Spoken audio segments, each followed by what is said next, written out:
Chamamos o reverendíssimo padre Robson Cristo de Oliveira para compor a mesa.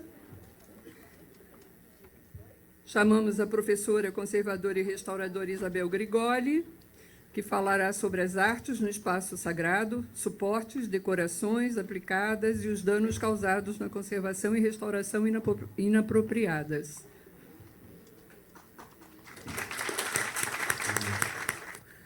Então, eu quero agradecer mais uma vez ao nosso Deus por nosso encontro.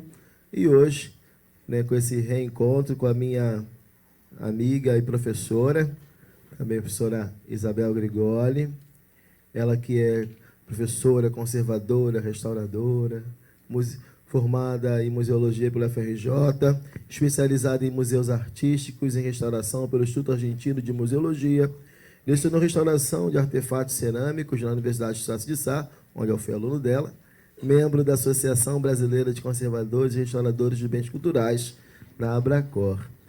E eu aproveito, acho que não sei se faz parte do protocolo, mas eu sou um pouco de furar protocolos, e já aproveito para apresentar também o nosso irmão, professor Dr. Marcos Granato. Já aproveito para apresentar os dois. Não sei se faz parte do protocolo, mas eu furo o protocolo, não tem problema nenhum. Doutor em Engenharia Metalúrgica e de Materiais pela UFRJ, tecnologista sênior do Museu de Astronomia e Ciências Afins, professor do curso de mestrado profissional em preservação de acervos da CIT do MAST e do programa de pós-graduação, mestrado e doutorado em Museologia e Patrimônio, Unirio MAST. Então, a gente agradece muito aos senhores pela presença e por esse apoio. Também agradecemos ao nosso professor Carlos Pagani por esse início e agora essa manhã que se completa com os senhores, com todo o conhecimento que vieram nos dar. E muito obrigado mais uma vez por aceitar o nosso convite. Bom dia a todos. Agradeço muito o convite e me sinto muito honrada e emocionada porque foi nessa casa que eu me formei como museóloga.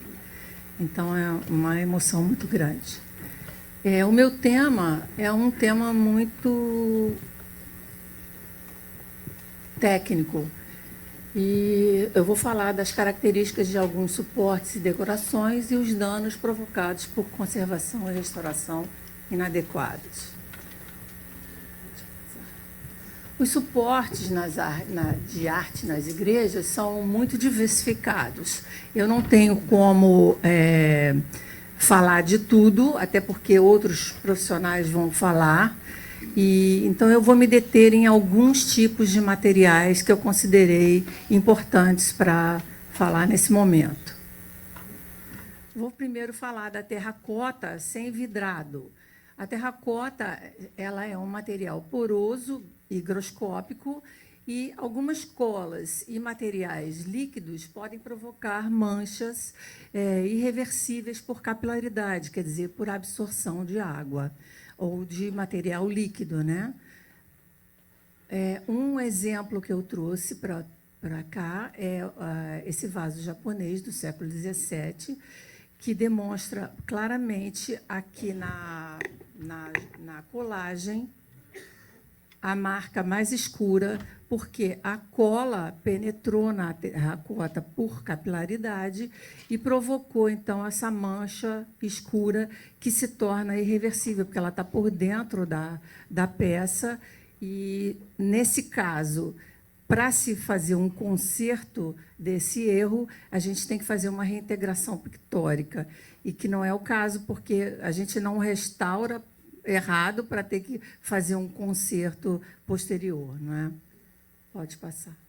A técnica de aplicação da policromia na terracota, ela vai modificar a forma de restaurar. Eu só coloquei duas aqui por questão de tempo. Primeiro, a policromia com engobe, a gente pode aplicar depois da queima, com a peça ainda quente, e essa pintura vai penetrar na peça e vai se tornar uma pintura um pouco mais resistente no caso de um restauro. Mas, assim mesmo, é perigoso fazer coisa errada, lógico. Depois, o engobe também pode ser aplicado depois de frio e vai ser uma pintura superficial. E, em segundo lugar, eu coloquei a tinta a óleo, que é uma tinta que se torna irreversível depois de uns 60 anos, então é mais tranquilo, vamos dizer assim, de trabalhar. Nesse caso aqui, é uma terracota pintada com engobe, é uma Santana Mestra, e, por sorte, ela não foi colada. E, para a gente remover, eu vou falar muito em colagem desnivelada e resíduo de adesivo, que é uma coisa que acontece muito.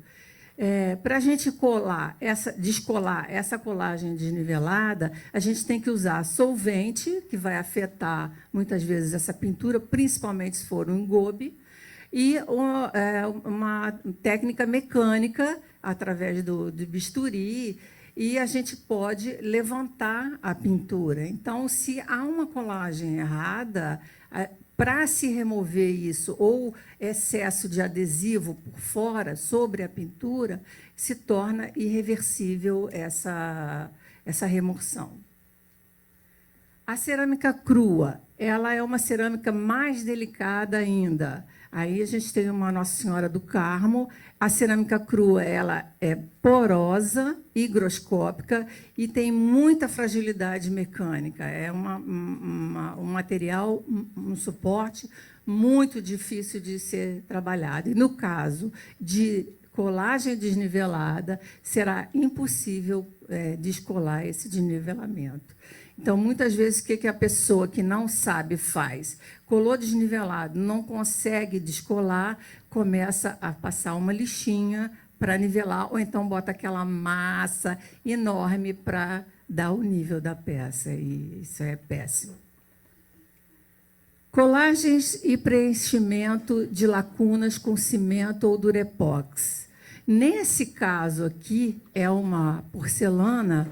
A porcelana é um material bem mais resistente, no caso, para a gente descolar, tirar esse durepox. É bom lembrar que o durepox ele é um material que ele é praticamente insolúvel. A gente tem que usar solventes bastante decapantes, e com a ajuda de compressas e trabalho mecânico, a gente vai rebaixando até remover isso. A porcelana ela ainda aguenta, mas no caso de cerâmica e aqui no caso de gesso, é muito complicado tirar esse tipo de material, e até porque quando o gesso, que ele trabalha com calor, com o frio, com a higroscopia, ele se contrai e se expande, e esse material ele pode se deparar, o gesso, no caso, se deparar com um material mais resistente, que é o durepox ou o cimento, e aí pode provocar rachaduras, e é um erro fatal para a peça. O gesso ele é higroscópico, como eu falei, tem muita fragilidade mecânica, e o tipo de adesivo e o tempo que o adesivo está posto na peça vai tornar esse adesivo irreversível. Quanto mais antigo é o tempo de colagem, mais difícil vai ser a remoção, o descolamento de uma peça desnivelada. A pintura, que geralmente é acrílica, ela vai, com certeza, se solubilizar com solvente no descolamento. Muitas vezes ela não resiste, e está aí o problema de uma colagem por uma pessoa que não é técnica em conservação e restauração. Aqui a gente tem resíduo de adesivo, que no momento que fica, no primeiro momento, ele fica claro, transparente, a pessoa às vezes nem percebe que tem esse resíduo, e à medida que ele vai envelhecendo, ele vai se amarelando ou escurecendo, ficando mais amarronzado, dependendo do tipo de adesivo usado. E também é o mesmo problema, se a gente usar uma compressa para remover esse adesivo ou fazer mecanicamente, está arriscado a remover a pintura da peça. Nesse caso aqui, não sei se dá para observar muito bem, a foto não está muito boa, essa parte da mão estava mais acima do que a parte dos dedos. E, por sorte, como foi uma colagem não muito antiga, foi possível, através de injeção de solvente, remover a colagem e refazer o nivelamento todo da peça. E outra coisa que acontece muito é pessoas que lavam peças de qualquer uma, e a de gesso nem se fala. Essa foto está na internet para quem quiser ver. Meu coração cai no chão quando eu vejo uma coisa dessa. E é triste, porque essa peça está condenada por conta de absorção de água, totalmente condenada, né?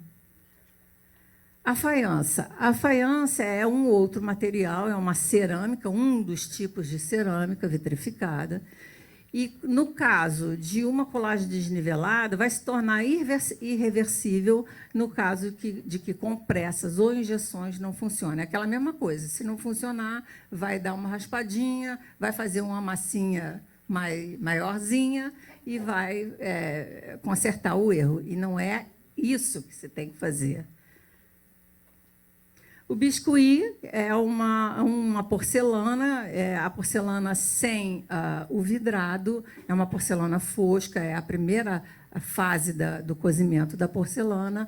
O biscuit ele pode ter pintura ou pode ser totalmente branco. E essa peça é interessante porque ela foi fraturada 2 vezes. A primeira vez, pode passar, por favor. A primeira vez, a pessoa que restaurou, ela é uma peça alta, ela tem uns 70 centímetros, ela é oca, e a pessoa que restaurou achou que, para dar estabilidade à peça, seria interessante enchê-la com gesso.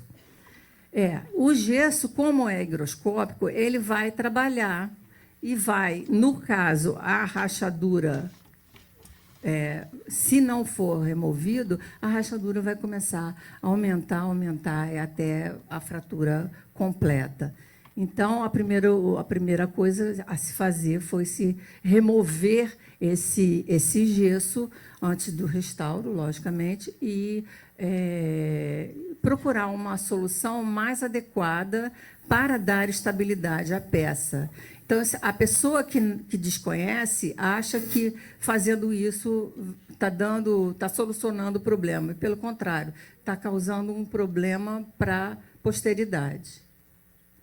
Esse é um caso interessante também, é um coração de Jesus de mármore. É bom lembrar que o mármore ele tem transparência e variação de cores. Até na própria peça ele varia de cor, muitas vezes. E a pessoa que foi fazer o restauro, ele tinha perdido a maioria dos dedos e sobraram esses dedos originais. E a pessoa achou que não tinha condições de refazer os dedos iguais aos originais, então ela cerrou os dedos das mãos. É triste, né? Cerrou tudo. Por sorte, tinham esses 2 dedos ainda para colocar no lugar. Pode passar. Vou falar do azulejo. Aqui entra o tema da reposição com cimento. Eu não vou entrar em muitos detalhes, porque, por questão de tempo, o cimento é completamente inadequado para se colocar azulejo na parede. Pode passar. Aqui, nesse caso, muitas vezes a gente vai encontrar preenchimento de lacuna ou de rejunte com cimento, e o que vai causar rachaduras e desprendimento das outras peças. Então, tem que ter muito cuidado quando, pelo menos, se fazer uma contenção, se não tem o dinheiro no momento para fazer o restauro, fazer uma contenção mais de acordo com o material mais adequado para o tipo de suporte. Aqui, no caso, é o azulejo não pertencente ao conjunto, que é muito comum a gente encontrar isso por aí. No caso, remover esse azulejo, a gente vai correr risco de fratura das outras peças. O quê? Pois é. E aí isso aí é muito comum, não tem nada a ver, mas coloca para não ficar a lacuna feia, então colocam qualquer azulejo, contanto que seja azul e branco. É terrível. Bom, então, remover esses azulejos, remover o azulejo da parede, sempre vai se correr um risco. Mas, às vezes, a gente não precisa remover o resto do painel, mas vai ter que remover esse azulejo que não pertence ao conjunto e vai... Ai, você é horrível!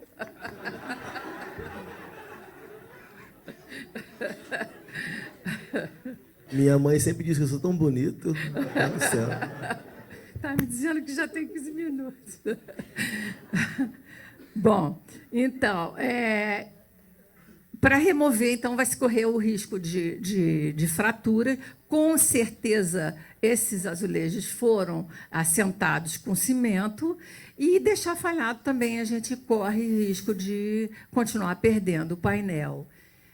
No próximo slide, eu tenho aqui essa capela de São José das Três Ilhas, que eu tenho acompanhado, tristemente acompanhado essa queda desses azulejos. A primeira vez que eu estive lá, só faltava um. E eu sabia, eu até conversei com as pessoas da cidade, assim, explicando que ia começar a cair tudo. E agora ela está assim. E, com certeza, vai cair tudo se não tomarem uma providência. E é bom lembrar que um azulejo que cai dessa altura, ele já está todo partido. Então, é uma pena. Azulejo externo restaurado. Não pode ficar exposto ao sol e à chuva. É bom lembrar que o material que o restaurador usa é sempre um material reversível e não se faz restauro, não sei se dá para perceber, isso é restauração que está se perdendo, dura uns 2, 3 meses, se ficar no sol e na chuva vai começar a cair, a perder o restauro, né? O painel externo, quando ele é restaurado, ele deve sofrer reposição das peças, que devem ser identificadas e datadas. Eu digo sempre por incisão no verso, por incisão porque é uma maneira de ficar garantido que a origem desse azulejo que foi reposto não se perde, porque às vezes faz um carimbo e aí a argamassa acaba perdendo a origem da reposição. Então, é interessante fazer sempre por incisão no verso e, logicamente, deixar tudo isso registrado em mapeamento, como manda a regra, né? O painel interno, não. O painel interno de azulejo ele pode ser restaurado como qualquer cerâmica, e tem várias técnicas para a reintegração pictórica. E a reintegração, no caso, é bom lembrar que deve ser sempre diferenciada. Nesse caso, está brilhantemente executado pela técnica italiana do pontilhismo. Outra coisa que acontece muito é a restauração de pinturas. Antigamente se usava fazer reentelamento com cera resina e reforço de rasgo com cera resina. A pessoa que não sabe, coloca cera. Hoje em dia já não se usa mais essa técnica, há técnicas mais modernas. E a pessoa que não sabe faz esse tipo de trabalho que é excessivo, um excesso de cera que vai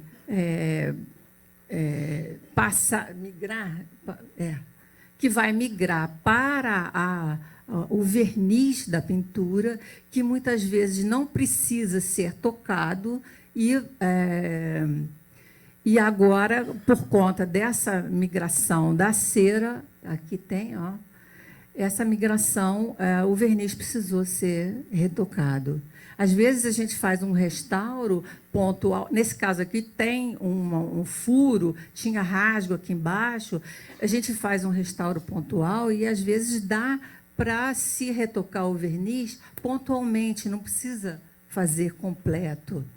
E, nesse caso, teve que ser feito completo. E, ainda por cima, aqui não dá para se perceber, era um furo mínimo com um remendo desse tamanho, sem necessidade. O uso de qualquer verniz sobre pintura. Esse quadro, ele foi envernizado por uma técnica. Depois de algum tempo, eu consegui descobrir o que era. Era com cola branca, usada em artesanato. E a cola branca, depois de algum tempo, a PVC, depois de algum tempo, PVA, desculpa, depois de algum tempo, ela se torna irreversível. Então, esse quadro eu levei 3 meses para remover manualmente, com bisturi, para remover todo esse verniz que estava posto com cola. O próximo. A pintura sob suporte de madeira. Aqui, nesse caso, e aqui, por exemplo, a gente pode tratar essa pintura que está em desprendimento e tratar a lacuna. Mas o comum que a gente encontra é um tratamento, um emassamento completo da imagem e uma repintura completa. Não há necessidade. A gente pode tratar, segurar a pintura, a camada pictórica, e tratar somente a lacuna, e não precisa... Ai. Bom, rapidamente, a base de preparação, o bolo armênio e a pintura decorativa são sensíveis à água. A umidade ela vai provocar rachaduras que vão evoluir para perdas. Pode passar para o próximo, e aí, novamente, a gente vê a pessoa lavando a imagem. Não se faz isso, por favor. Isso é uma foto de 1939. Tá bom. Eu sei que se faz muito isso, e é uma imagem que não é no Brasil, mas aqui a gente ainda faz muito isso. Então, é bom lembrar que todos esses materiais eles são muito sensíveis à água, e já começa pela madeira, e se molhar, e um problema que vai começar da estrutura para cima e vai se perder a pintura, vai se perder tudo. Emassamento e repintura sobre têmpera. Isso é muito comum acontecer, é lamentável, porque geralmente se coloca massa acrílica, que é a mais dura, a mais resistente, que é para não sair mesmo. E aí, em cima de uma pintura à têmpera, que é uma pintura totalmente delicada, vai se tornar irreversível. É uma perda total se houver um emassamento, ou nem precisa ter emassamento, só o fato de repintar uma têmpera já é uma perda irreparável. Aqui eu coloquei uma imagem de um anjinho de Nossa Senhora da Conceição, que, por sorte, é uma pintura a óleo e está aguentando bastante a remoção. Está vendo? A pessoa preenche até o olho do anjo da imagem, né? É triste isso, e sem necessidade, não tem necessidade de fazer isso. Esse caso aqui é um caso de emassamento e repintura, que a gente vê bastante resíduo de adesivo. Eu fiz uma prospecção aqui, essa é a repintura, a parte branca é um emassamento e o mais escuro é a pintura original. E essa massa, ela encolheu, pode passar, por favor, e o santo ficou todo assim. A massa e a repintura, a pessoa não soube colar o braço, aqui está cheio de resíduo de adesivo, e foi bastante trabalhoso. Por sorte, como ele era uma carnação a óleo, foi tranquilo de tirar, mas se a pessoa desconhece... E aí, completando, o restaurador fez essas lindas mãos para o São Sebastião. Horrível. Horrível. Pode passar. Os rejuvenescimentos, eles encobrem dados importantes, como a procedência da peça e a época da peça. Pela pintura, a gente pode localizar. Nesse caso, o restauro não fugiu à Bahia. Essa peça é uma peça baiana. O restaurador não fugiu às características baianas, mas ele fez outra imagem, outra pintura. É uma pena. Aqui, o restaurador se empolgou bastante.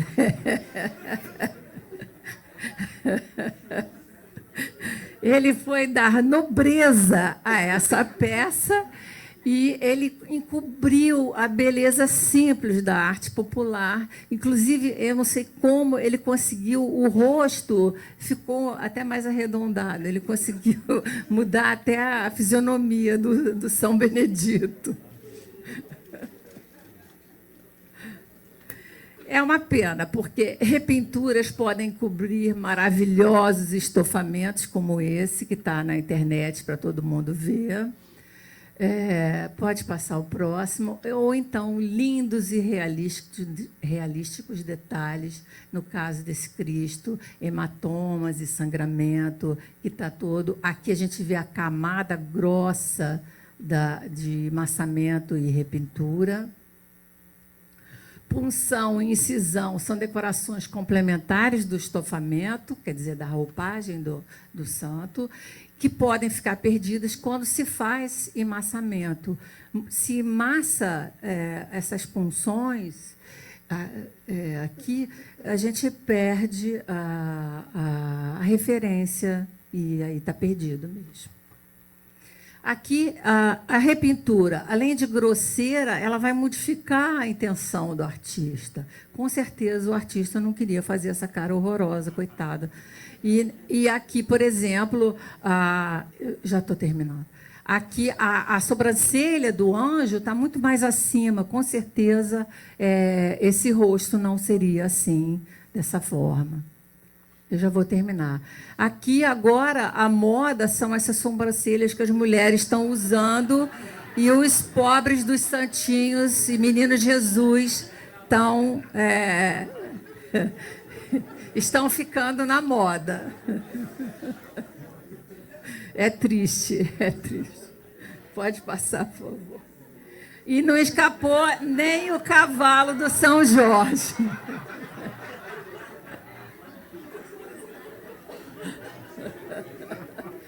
Nem o cavalo do São Jorge escapou da sobrancelha. Pode passar.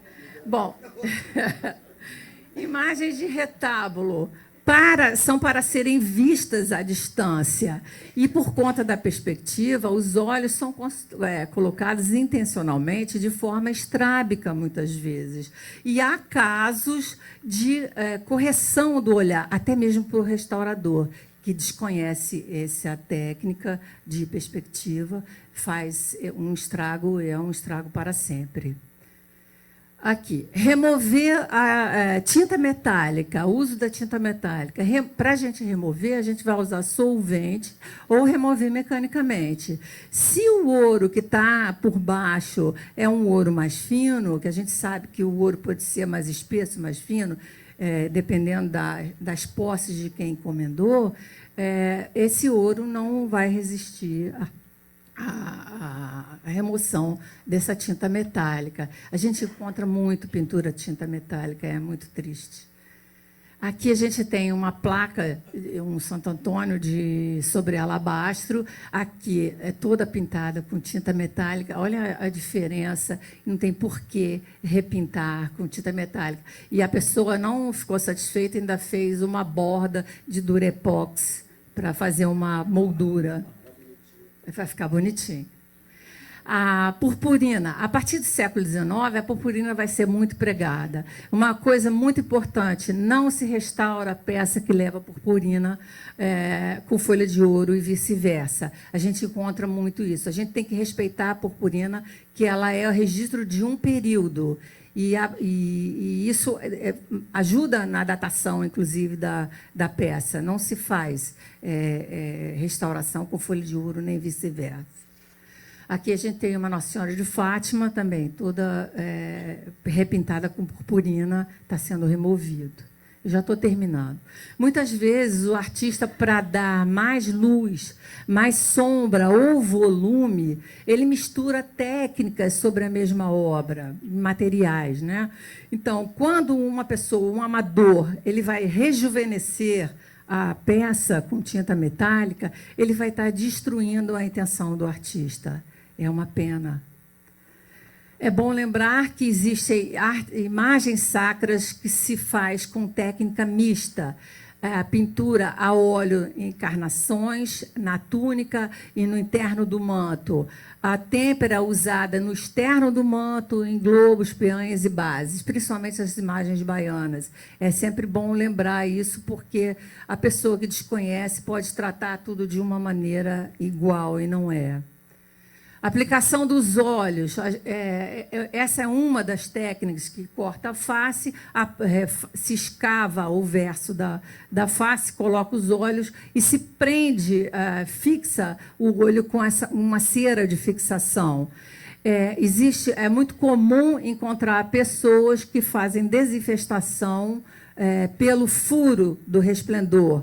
E isso vai atingir a cera e vai deslocar o olho da imagem. Então, é perigoso isso. Marfim. Alguns marfins são mais amarelos, mais brancos, outros apresentam rachaduras, que é no caso do marfim fóssil, que é do mamute. Cada marfim tem sua característica. Marfim só se limpa, marfim não se clareia. Se a gente clareia marfim, porque está muito amarelo, a gente vai desvalorizar a peça completamente. Algumas imagens do século XVIII, pernambucanas principalmente, possuem rostos e mãos muito brancos para parecerem marfim. É proposital. Então, maquiar esse rosto considerado muito branco vai descaracterizar e desvalorizar a peça. Muito cuidado. O rosto está muito branco. É porque tem uma finalidade. Precisa conhecer. Muitos artistas fazem furos, têm características específicas daquele mestre. No caso, esse mestre é um mestre popular, mestre da catequese. Ele fazia furo cônico e pintava, muitas vezes, o furo de vermelho. E o amador que desconhece isso, ele preenche o furo e ele tira completamente a assinatura daquele artista. E esse mestre, mestre de Itupituba, ele associou o barro com madeira. Ele fazia, às vezes, o corpo de madeira e a anatomia em barro. Pode passar, por favor. E, às vezes, ele fazia o corpo do Cristo em barro e braços de madeira. E quando esse barro estourava no forno, rachava, ele usava preencher com jornal e depois pintava. Ele unia também os braços e os corpos com pasta de papel e muitos dos seus encaixes eram feitos com cera. Então, se a pessoa não conhece a técnica do artista, ela desvaloriza completamente. Isso é uma das maneiras que se tem de identificar aquele artista. Esse é um artista muito altamente colecionável e que faz parte do Museu de Arte Sacra de São Paulo. Então, é muito perigoso trabalhar com isso. Eu já estou terminando. Quem restaura precisa conhecer materiais e técnicas, não só técnicas de restauração, como dos artistas, e de processos químicos e biológicos. Não é só ter habilidade e boa intenção que se restaura. Obrigada.